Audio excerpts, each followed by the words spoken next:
Kisah Orang Kudus. Hari ini, tanggal 4 Mei. 1. Santa Gemma Galgani. Perawan. Gemma Galgani lahir di Camigliano, Tuscany, Italia pada tanggal 12 Maret tahun 1878. Ketika berumur 2 tahun, Gemma kecil tinggal di rumah seorang sanaknya karena beberapa anggota keluarganya, terutama ayah dan ibunya, penderita penyakit TBC sinkron. Hal ini ditempuh dengan maksud agar Gemma tidak terjangkiti penyakit ganas itu. Di sana ia bertumbuh besar dengan baik. Pada umur 9 tahun, ia menerima komuni pertama. Semenjak itu ia bertekad menempa dirinya menjadi orang yang rajin berdoa. Ia tampak sederhana dalam berpakaian namun menyimpan dalam hatinya suatu kesucian hidup yang luar biasa. Pada suatu ketika tatkala sedang berdoa di gereja untuk ayah dan ibunya yang sedang sakit, tiba-tiba ia mendengar suatu suara ajaib, "Gemma, bolehkah ibumu kuambil?" Tanpa banyak berpikir, Gemma menyahut suara itu, "Ya, boleh Tuhan. Tetapi saya juga turut." "Tidak, kali ini hanya ibumu. Kelak, Gemma boleh juga turut ke surga," balas suara itu. Ketika Gemma berumur 20 tahun, ayahnya meninggal dunia. Ia ditinggalkan ayahnya dalam keadaan miskin dan melarat. Dalam keadaan itu, sebagai anak perempuan tertua, ia harus mengurus adik-adiknya. Betapa berat beban yang ditinggalkan orang tuanya. Sementara itu penyakit TBC yang ganas itu mulai perlahan-lahan menyerangnya juga. Penyakit inilah yang menjadi penghalang terbesar baginya dalam melaksanakan tugas sehari-hari, terutama dalam mewujudkan cita-citanya menjadi seorang suster pasionis. Permohonannya untuk menjadi suster pasionis ditolak karena penyakit yang dideritanya itu. Tetapi ia tidak putus asa. Ia percaya bahwa penyakit itu bisa disembuhkan. Untuk itu ia berdoa untuk memohon kesembuhan. Ia melakukan novena kepada Santo Gabriel Porsenti tahun 1838 sampai tahun 1862, seorang imam pasionis yang menjadi tokoh pujaannya. Tuhan ternyata mengabulkan permohonan Gemma dengan memberikan penyembuhan ajaib kepadanya. Meskipun demikian, kesehatannya tidak pulih seluruhnya, sehingga cita-citanya untuk menjadi suster pasionis tetap tidak terwujudkan. Oleh karena itu, ia bertekad untuk menghayati hidup baktinya kepada Tuhan di rumah seorang wanita Katolik, tempat ia bekerja sebagai pembantu rumah tangga. Dalam cara hidup demikian, Gemma ternyata bisa mengalami suatu kedekatan yang mendalam dengan Tuhan. Ia mengalami banyak peristiwa ilahi dalam hidupnya, dan dikaruniai kelima luka Yesus stigmata pada kaki, tangan, dan lambungnya, serta luka-luka pada kepala Yesus karena tusukan mahkota duri. Selain mengalami penderitaan badani, Gemma juga mengalami penderitaan batin yang hebat karena celaan orang-orang sekitar terhadap cara hidupnya. Gemma sadar bahwa ia mendapat tempat istimewa dalam hati Tuhan. Namun ia tetap rendah hati dan menganggap dirinya lebih rendah daripada orang-orang lain di hadapan Tuhan. Akhirnya, sebagaimana pernah didengarnya sendiri dari suara ajaib itu, Gemma dipanggil menghadap Tuhan pada tanggal 11 April tahun 1903 di Lucca, Tuscany, Italia. Di kemudian hari oleh Paus Pius ke-12 tahun 1939 sampai tahun 1963, Gemma dinyatakan Kudus pada tanggal 2 Mei tahun 1940. Gelar kudus ini diberikan kepada Gema bukan karena pengalaman rohaninya yang luar biasa, melainkan karena kesucian hidup dan kerendahan hatinya baik di hadapan sesamanya maupun di hadapan Tuhan. 2. Santa Rahel. Pengaku iman.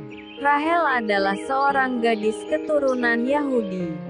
Bersama orang tuanya, ia tinggal di Louvain, Belgia.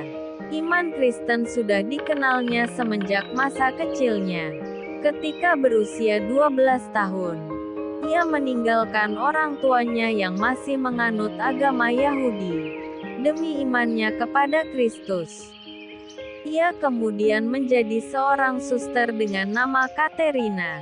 3. Rahel, istri Yakob. Rahel, istri Yakob, leluhur Israel, adalah ibu kandung Yusuf. Kejadian bab 30 ayat 22-24, dan Benyamin, Kejadian bab 35 ayat 16-20. Rahel juga adalah nenek dari Efraim dan Manasye.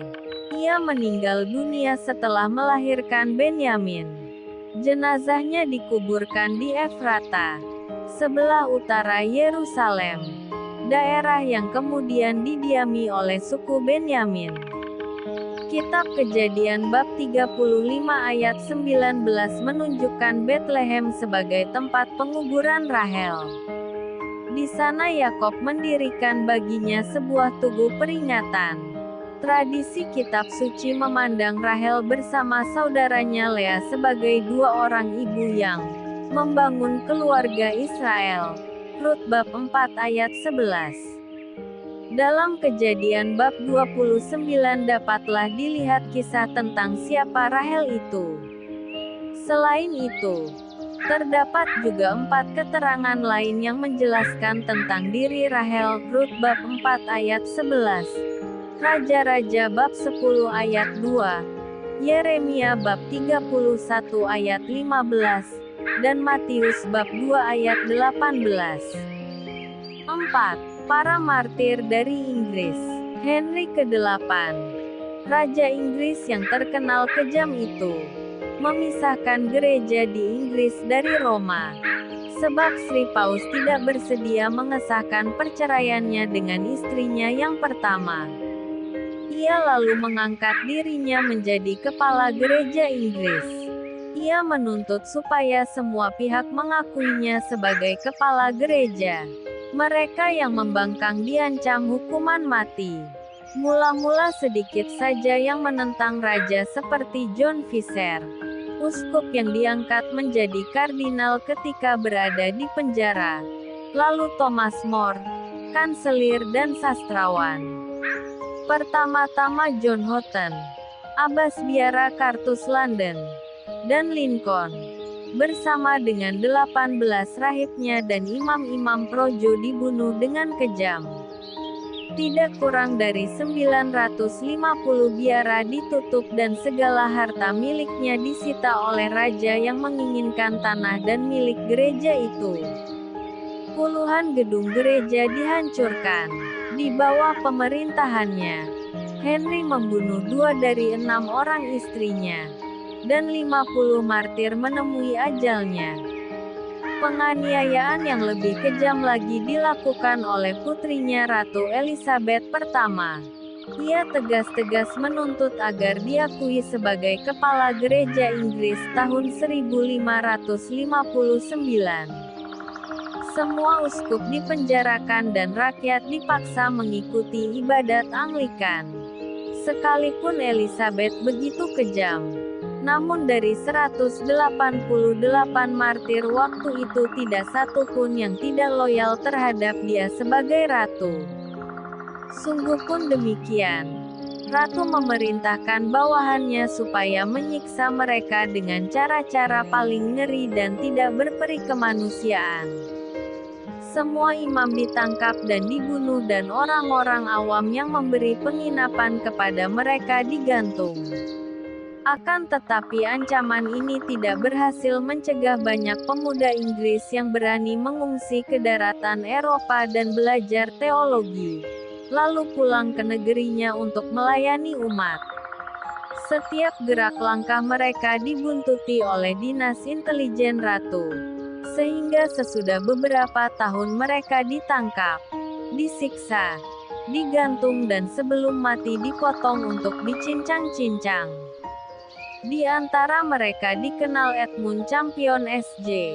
Pesta, tanggal 1 Desember, yang ketika menjadi mahasiswa pernah mengeluh-ngeluhkan ratu dengan sajak pujian di Universitas Oxford. Cuthbert main PR yang disalahkan karena membawa surat paus ke dalam negeri. Margaret Clitheroe ditindih dengan batu besar sampai mati karena memberikan penginapan kepada seorang imam dan tidak mau membocorkan nama imam itu kepada polisi. P. Robert Southall S.J. Pesta, tanggal 1 Desember, penyair dan imam yang disekap dalam kandang penuh tahi dan kotoran sesudah disiksa selama 4 hari. Ayahnya yang Protestan itu segera meminta kepada ratu agar selekasnya menghukum mati anaknya. Kadang-kadang para martir dibunuh dalam sel penjara yang sudah penuh sesak dan tak pernah boleh dibersihkan itu. Mereka tidak boleh keluar barang sebentar pun untuk memenuhi kebutuhannya. Jarum-jarum ditusukkan di bawah kuku Alexander Brand S.J. Pesta, tanggal 1 Desember, supaya mengkhianati imam-imam temannya. Bruder Nicolaus Owen S.J. Pesta, tanggal 1 Desember, yang dipanggil Little John, disiksa dengan kejam sekali karena pandai membuat tempat-tempat persembunyian bagi para imam. Lagi pula ia tidak mau membocorkan nama para imam maupun tempat mereka bersembunyi. Richard Gwyn, seorang awam dan guru, dibunuh dan menjadi martir pertama di Wales. Philip Howard, bangsawan pengiring ratu, bertobat karena menyaksikan keberanian dan kepandaian Edmund Campion di depan pengadilan. Ia sendiri kemudian ditangkap dan meringkuk selama 10 tahun di Tower London, sampai akhirnya diracuni atas perintah ratu yang menginginkan kekayaannya. Roger Ureno, seorang penenun kain, digantung pada tahun 1616 di Lancaster. Namun talinya putus, sehingga ia terjatuh. Ketika sadarkan diri, pendeta-pendeta mendesaknya supaya murtad saja. Tetapi Roger dengan cepat naik tangga lagi dan meminta Algojo supaya memasang tali yang lebih kuat. Ketika ditanya mengapa ia begitu buru-buru, Roger menjawab, "Seandainya Anda melihat apa yang baru saya lihat, Anda pasti juga ikut terburu-buru." Ia telah melihat cahaya ilahi menantikan kedatangannya. Ana lain, seorang janda, sewaktu dipenggal berseru, "Alangkah baiknya seandainya saya memberi penginapan kepada 1000 orang imam daripada kepada seorang saja."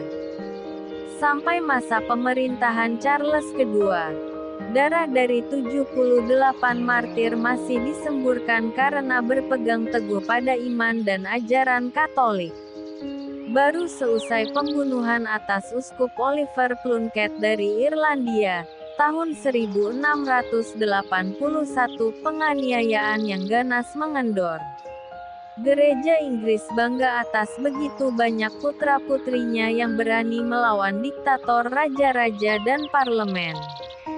Sejumlah 192 martir sudah dinyatakan kudus secara resmi oleh gereja sampai tahun 1965. Santa Gemma Galgani, Santa Rahel, Rahel istri Yakob dan para martir dari Inggris. Doakanlah kami, Kak Carla Channel.